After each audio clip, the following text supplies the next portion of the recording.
My family hijacked my vacation plans for my golden sister and her kids, but this time I had my own secret escape plan. Reddit, I need some perspective on this. I need advice regarding a family predicament that has been accumulating for decades, but it's a long story. Despite growing up in a seemingly typical suburban Massachusetts family, I, a 35-year-old female, have always struggled with this particular dynamic. The golden child has always been my older sister, Laura.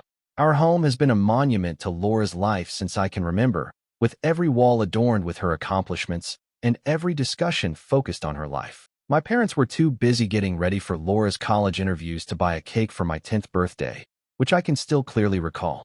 They even attempted to pass off Laura's leftover graduation cake, which still had her name on it, as my birthday cake. As I grew up, Laura's accomplishments eclipsed every significant event in my life. Laura had recently been selected for the debate team, so my parents were hardly aware that I had made the honor roll in middle school.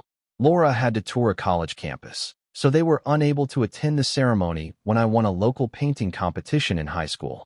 Knowing that expressing my accomplishments would only elicit a brief, "That's nice, dear," before the topic of Laura was brought up again, I learned to celebrate them privately in my room. Even our possessions revealed the priorities of our family. The newest technology, stylish clothing, and everything Laura needed for her many extracurricular activities were always in her room.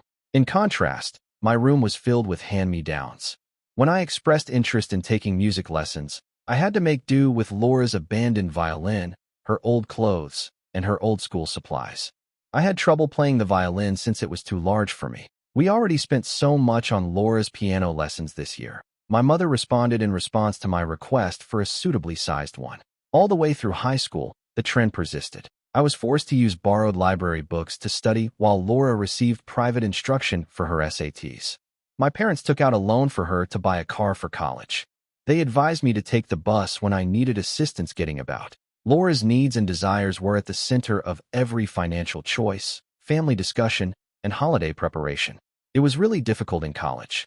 With the full backing of our parents, Laura had earned her degree from a renowned university. They could only agree to pay half of the tuition at a public school when it was my turn. They clarified, "We're still paying off Laura's student loans. You'll need to figure out the rest on your own." In order to make ends meet, I worked 2 part-time jobs while I was a student, frequently dozing off over my textbooks. Laura, in the meantime, was beginning her career at a position our parents had helped her land through their contacts. 7 years ago, Laura got married, and everything changed, or rather, grew worse. For a whole year, our family's entire attention was on the wedding. For her ideal wedding, which included a designer gown, an opulent location, and a guest list of more than 300, my parents took out another loan despite their concerns about the payments. I recall overhearing them in the kitchen one evening, and their insistence that nothing was too good for Laura's special day. Was there ever any question that I was her maid of honor? I was supposed to coordinate bridal showers, plan a lavish bachelorette party, and manage any minor emergencies that arose. "Don't be selfish, Sarah," my mother told me when I expressed how stressed I was with juggling these obligations while working a full-time job. "This is your sister's special time." The twins followed. Our parents were ecstatic when Laura revealed she was expecting twins. Even though they were still repaying the wedding loan, they contributed to the down payment on a home close to them. I witnessed them spend their retirement money, which they claimed they couldn't access when I needed assistance with college, on the day they signed those documents. However, they claimed that this was different. "This is for our grandchildren." Who was the default babysitter, you ask? Yes, me. It started out as sporadic babysitting. The request, "Sarah, could you watch the boys for a few hours?" became a weekly ritual, which was later extended into evenings whenever they had appointments. My parents were in favor of this arrangement, stating, "This is what family does." Laura and her husband, Mark, assumed that I would always be there to assist them whenever I attempted to object. Even though I adore them, the twins, who are now active 7-year-olds, are draining.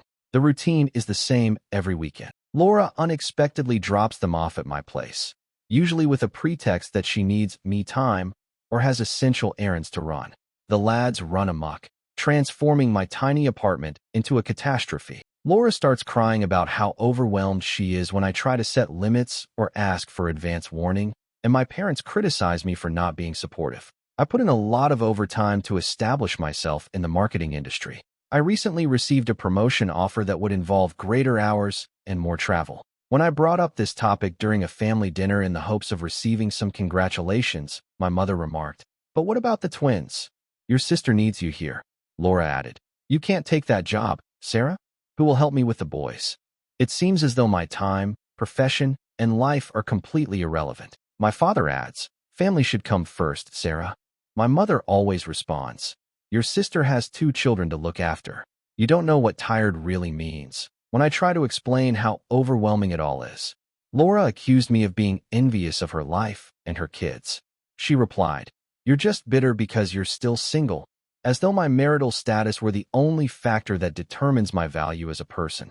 Last month, after a particularly demanding weekend with the twins, I made the decision to finally treat myself to a beach vacation. They had successfully damaged my laptop and left permanent markings on my couch. I knew I needed a vacation. I discovered a small, unpretentious resort in Florida that was ideal for a tranquil retreat. When I brought it up during our weekly family supper, my mother's eyes glowed. "Oh, that's perfect. We should all go together. The twins would love the beach." Before I could protest, Laura had already begun organizing events. She stated, "You can take the boys swimming while Mark and I have some alone time," as though my trip would naturally turn into a time for them to be looked after. In exchange for my assistance with the twins, of course. My parents even offered to upgrade my reservation to a superior resort where they would all stay, totally disregarding the fact that this was meant to be my vacation. They began organizing activities and outings centered around what the twins would like. While I was lying in bed that night, I made a choice that would alter everything. I reserved a separate resort on a quiet little island. I kept the change and plans a secret from everyone. Silently, I began preparing by scheduling time off work, packing my things covertly, and ensuring that my emergency fund was available. Even though I know it's dishonest, I simply couldn't stand it any longer. At the airport, they will be separated from me while I board my flight to another location. They will be traveling to Florida. I've disabled location sharing, and I'm ready for the inevitable criticism. Yes, I am aware that there will be drama. Yes, I am aware that they will be upset. But I want to prioritize myself for the first time in my life. I've been the dependable sister, the ideal daughter, and the always available aunt for 35 years. To meet my family's expectations, I've given up my social life, my weekends, and my own needs. I was constantly babysitting, so I missed out on dating prospects. I have declined advancements that might conflict with the needs of my family. To be there for them whenever they need me, I've put my personal life on hold. Right now, I'm fleeing a lifetime of being taken advantage of, not just a holiday. I intend to utilize this as a turning point to set clear limits with my family and perhaps even take a complete vacation from them. I'm sick of always making sacrifices, being the family's pillar of support, and being the dependable fallback option. Reddit, what should I do? Am I exaggerating? Is it appropriate for me to want something else for myself? Or should I merely follow their plans and accept my place in the family? First update. I appreciate all of your help and guidance.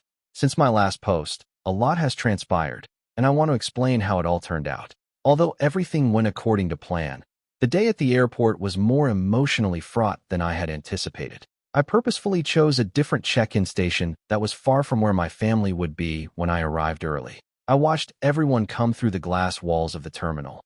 Mark checking their booking details, my parents looking excited, Laura handling the twins, and Laura hauling baggage. I silently went through security for my own flight as soon as they started to head to their check-in counter. As soon as they realized I wasn't at their gate, my phone began to buzz. The bewildered text first appeared. "Where are you?" "Gate B12 is where we are." Then the anxious ones. "How are you, Sarah? Has something taken place?" And lastly, the irate ones. "How could you treat us like this?" The boys are in tears. Before I boarded my aircraft, I switched off my phone. I experienced a peculiar fusion of liberation and remorse. For the first time in years, I had lived with that guilt for the majority of my life. However, freedom, it was exhilarating, and it was new. The crowded tourist destination they were going to was nothing like the little island where my resort was located. Years of strain vanished the instant I set foot on the beach. No twins to babysit, no family problems to handle, no schedule to adhere to. Just the ocean, me, and complete freedom. In fact, the first 2 days were challenging. I kept checking the time. The twins would be eating lunch now, or Laura would typically require assistance going to bed at this hour. It's difficult to break decades of indoctrination. However, something changed on the third day. I experimented with things I had always wanted to do, but had never had time for. I loved every minute of my silly, yet fun surfing lesson. I became friends with a bunch of lone travelers when I enrolled in a yoga class by the beach. I even had a spontaneous dinner date with a fascinating man I met at the resort's coffee shop one evening. Even though it was only a casual supper, it served as a reminder that I could live life apart from my family. When I eventually turned my phone back on after 5 days, that was the true test. There were dozens of voicemails, more than 300 text messages, and 147 missed calls. Even my mother had called my place of employment to report a family emergency. Fortunately, I had previously told my supervisor that I would be taking a holiday. I played some of the voicemails for myself. My mother's tone changed from one of concern to one of rage to one of manipulation. "Sarah, how could you leave your family in such a way? The twins are inconsolable. Did we raise you this way?" Even worse were Laura's messages. "You've ruined everything." The lads are persistent in their request for Aunt Sarah. Mark had to shorten meetings because I can't handle them by myself. However, one message struck a different chord. My father sent it, and he seemed unsure for once.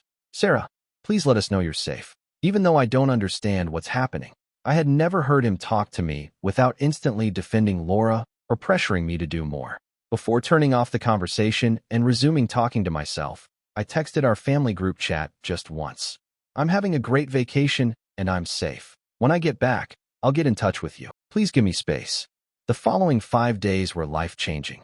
In addition to reading bedtime stories to the twins, I also read 3 novels. I spoke with other guests without interruption. Every evening, instead of rushing home to assist with baths and sleep, I watched the sunset. In order to digest years' worth of suppressed emotions, I even began journaling.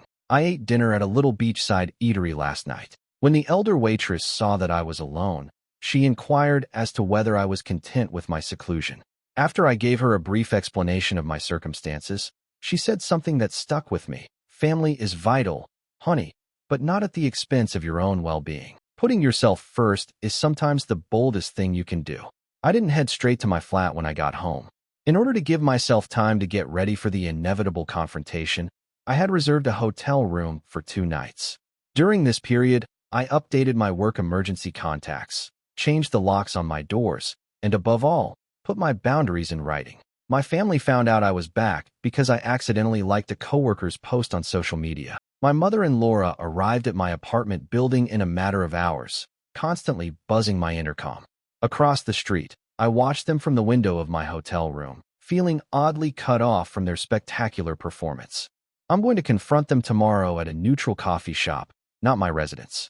I know it won't be simple, but I've prepared what I want to say. When I consider it, my hands tremble, but I'm choosing myself for the first time in my life, and I know I'm doing the right thing. In spite of the worry, the guilt, and the drama that will undoubtedly ensue, I'll provide another update following my talk with my family. I'm grateful because Reddit gave me the confidence to take this first step toward independence. Second update. As scheduled, my family and I gathered at the coffee shop, and it was even more heated than I had anticipated. This is what took place. The encounter at the coffee shop began politely enough. I got there early and sat at a corner table where I could see the front door and the emergency exit, a habit I'd formed from years of expecting family drama. I could hardly grasp my coffee cup because my hands were shaking so much. My parents, Laura, and, surprisingly, Mark all showed up together. I am glad there were no twins. Before they began their planned speeches, I raised my hand and said what I had practiced. I'm establishing boundaries, and they can't be negotiated. The 2 hours that followed were a masterclass in manipulating emotions. Laura started crying as she described how my absence had traumatized the twins. My mom attempted to instill guilt, following all that we have done for you. Unexpectedly, Mark tried to mediate by offering a compromise in which I would only see the kids every other weekend. For the most part, my dad sat quietly and uneasy. Laura's statement, "You're being selfish. Family means sacrifice," was the pivotal moment. Something broke inside of me. Clearly but calmly, I responded, "Yes, family means sacrifice, but it's supposed to go both ways. When was the last time any of you sacrificed anything for me?" The ensuing hush was deafening. I revealed everything for the first time. The years of being Laura's second best, the unfair financial treatment, and the ongoing belief that my life and time were not as valuable as theirs. I then showed them my calendar for the previous year, with every weekend designated for babysitting and every holiday tailored to their requirements. Attempting to interrupt, my mother said, "But that's what aunts do." I responded by saying something I had never before dared to say. "No, that's what paid babysitters do. And Laura, if you need this much help, maybe it's time to consider hiring one." From there, the discussion took a different turn. My mother followed Laura as she rushed out. Remarkably sorry, Mark remained and acknowledged that they had exploited my availability. After remaining silent for a while, my father said, "We never meant to make you feel this way. It was something, but it wasn't an apology." I carried out my strategy when they departed. I relocated to a different area of the city and got a new apartment. Although it's smaller than my previous residence, it's in a safe building with a doorman who has been informed of my predicament. Only my workplace and a select group of close pals now have my updated phone number. Rebuilding my life from scratch was the most difficult aspect, not the relocation or the planning. I had no true hobbies and few close acquaintances because I had spent years being there for my family. I began modestly. I enrolled in pottery lessons, joined a local reading club, and accepted dinner invitations from coworkers that I had previously consistently declined. It was a weird first weekend of real freedom. I did things that were previously unthinkable, including staying up late, going to a farmer's market, and spending hours perusing a bookshop. Laura didn't text me urgently. Mom didn't make guilt-tripping calls. No requests for last-minute babysitting. My family's response to my relocation was harsh but expected. They learned that my new job does not allow personal calls during business hours when my mother attempted to contact me via the company switchboard. On one occasion, Laura even visited my office, but security was alerted beforehand. She wrote a tearful letter accusing me of destroying our family. Mark was the source of the unexpected development. He apologized by email for his part in making the scenario possible. At first, Laura objected to him taking the twins to events on the weekends, but she has since come to terms with it. It's a minor yet important modification. My folks are having a hard time adjusting. Dad occasionally texts, usually in an embarrassing attempt to strike up a conversation. Mom fluctuates between angry outbursts and icy quiet. She left a voicemail last week stating, "When you're done with this rebellion, we'll welcome you back." She doesn't get it. This isn't a phase. My new reality is this. Without regular family interruptions, work has significantly improved. I'm more productive and focused. After noticing the shift, my supervisor assigned me to oversee a significant new project. For the first time in years, I'm also dating casually, but I'm taking it slow. Internally, there has been the biggest shift. I no longer have the ongoing background anxiety that I had for years. I've started exercising frequently, improved my diet, and slept better. According to my therapist, yes, I have finally begun therapy. I am beginning to recuperate from what she refers to as chronic family stress syndrome. The twins sent me a gift last weekend that included handcrafted notes expressing how much they miss me. Even though it was bittersweet, I remained resolute. I carefully wrote them back to let them know that although I love them, I need some time to look after myself. I had to write it, even though Laura is unlikely to read it to them. "There's a lightness about you now.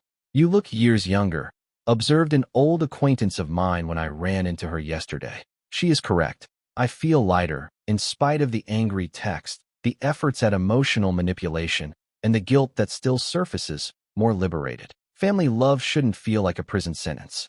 I'm discovering respect for personal space, acknowledgement of one's own needs, and reciprocal assistance, rather than only one-sided sacrifice, are all components of true love. My new flat will be 1 month old next week. This is the first time I've ever dared to throw a tiny housewarming celebration. Only a few buddies from pottery class, book club, and work.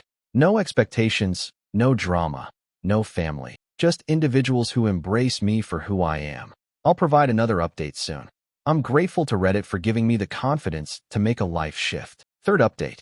Update 3 completed update. It has been a life-changing 3 months, and I want to describe how it has all come together. The confrontation I had been dreading and anticipating arrived last week. My father unexpectedly came up to my place of employment. His method was distinct from Laura's emotional manipulations or my mother's prior frenzied attempts. When he asked if we could have lunch together, he was composed, even resigned. We got together at a peaceful eatery close to my workplace. For the first time in my life, he truly saw me as his daughter, not as Laura's sister or the family's fallback option. He remarked, "You look healthy," in a startled tone. Happier. The fact that he hadn't seen my discontent for years weighed heavily on the observation that lingered between us. The family had presented him with a proposal. They were prepared to make concessions if I agreed to take back my place in the family. "You could have every other weekend off," he went on to say. "They'd even pay for my time with the twins, as though making money off of the commitment would make it more alluring." They still didn't understand, I realized as I looked at him across the table. They did not view my independence as a basic right, but rather as a negotiating chip. "Dad," I replied, "I'm not negotiating my freedom. I'm living it." The conversation that ensued was the most candid one I have ever had with my father. I described how their incessant focus on Laura had impacted me emotionally as much as practically. I told him about memories he had forgotten or had never noticed, dreams disregarded, accomplishments overlooked, and birthdays neglected. His reaction was surprising. He sat for a long time in quiet, not making the normal defense of their decisions. At last, he stated, "We thought we were doing what was best for the family. We never saw how much we were hurting you." Although that wasn't quite an apology, it was the first time I had ever been acknowledged. When he inquired about my new life, that was the true turning point. He paid attention for the first time as I discussed my pottery lesson, my job advancement, and the new acquaintances I had made. I showed him pictures of a vase I had built. Even though it was not flawless, I was shocked by what he said next. "You seem to have built a good life for yourself without us." Both the recognition and the grief in his voice were genuine. We agreed at the end of lunch that nothing would ever be the same again. He gave me my first sincere embrace in years as he bid farewell. "I hope someday we can be part of your life again, but on different terms." That exchange appeared to set off a final round of family strife. After learning of our lunch, my mother began a fresh round of emotional attacks. She has been informing family members that I need an intervention because I'm having a breakdown. Laura has been making passive-aggressive remarks about selfish sisters and broken families on social media because she feels deceived by our father's approval of my decisions. The difference is that none of it has the same impact on me as it formerly did. I've gained a viewpoint from my new life that I didn't have previously. Their actions, in my opinion, are an attempt to keep control over someone who has finally gained their freedom. My new flat seems like home now. My attempts at pottery and pictures of my chosen family, friends who value my independence and respect boundaries, adorn the walls. I've begun teaching my less experienced coworkers at work, ending the vicious loop of toxic support that has long ensnared me. My connection with time has changed the most. I get to spend the weekends any way I want. I've started learning Spanish, joined a local hiking group, and even started dating someone who respects and values my limits. I'm creating a life for the first time that is true to who I am, rather than what my family demands of me. The twins sent me a homemade card last Sunday, which was obviously written under supervision. It was filled with regrettable statements about how much they missed their aunt. This would have previously led me into a downward spiral of uncertainty and remorse. Rather, I responded with a tender yet strong letter stating that although I may not be as involved in their everyday life, my love for them hasn't changed, and that sometimes grown-ups need to look after themselves. According to my therapist, I am exhibiting what she refers to as post-traumatic growth, not merely moving past the past, but creating something more robust and wholesome in its stead. She has assisted me in realizing that I am not responsible for resolving the dysfunction in my family. Yesterday was the most recent development. Mark, Laura's husband, contacted me to let me know that my stance has caused changes in their home, not to place blame on me. They've finally recruited part-time help to assist with the twins, and he's become a more involved parent.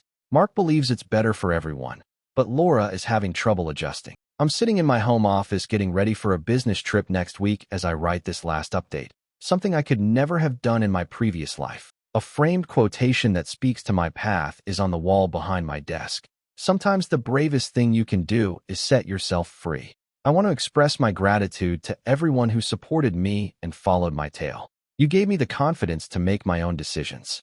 If you're wondering if people in comparable circumstances are selfish for desiring their own lives, know that you're not. Being free is not selfish. Treating oneself is not unkind. Setting limits is not a sign of treachery.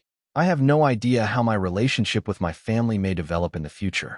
Perhaps one day we'll discover a different kind of connection, one based on respect for one another rather than duty. In the interim, I'm concentrating on fostering the life I've built, including my friendships, interests, profession, and, above all, my sense of self. This is not merely a conclusion.